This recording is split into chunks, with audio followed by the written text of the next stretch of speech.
Police বাবুরা যেটা পারেন না সেটাই করে দেখালেন সাধারণ মানুষজন। বক্সনগরে কুখ্যাত গাঁজা ও ড্রাগস ব্যবসায়ী রিপন মিয়ার বাড়িতে এলাকাবাসীদের সংঘবদ্ধ হামলা। এলাকার প্রমিলা বাহিনীদের কথায় তাদের সন্তানরাও আগামী দিনে নেশার করাল গ্রাসে পড়তে পারে, ঠিক তারই জন্য আজ তারা এই সংঘবদ্ধ প্রতিরোধে এসেছেন।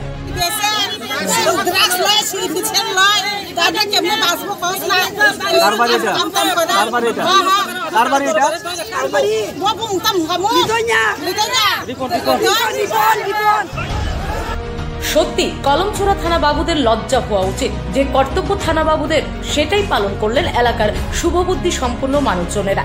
যদিও পরবর্তী সময়ে সংবাদ পেয়ে ছুটে যান থানা বাবুরা। জনরোষ থেকে কোনো ক্রমে উদ্ধার করে রিপন মিয়াকে পুলিশি হেফাজতে নিয়ে যান।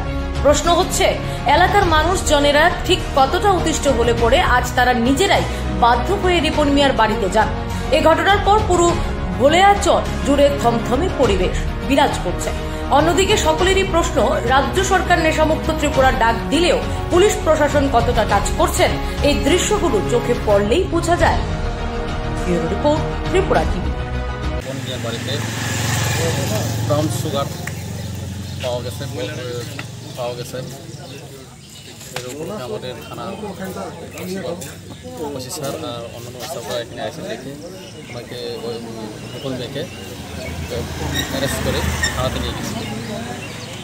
এদিকে প্রায় সময় ট্যাবলেট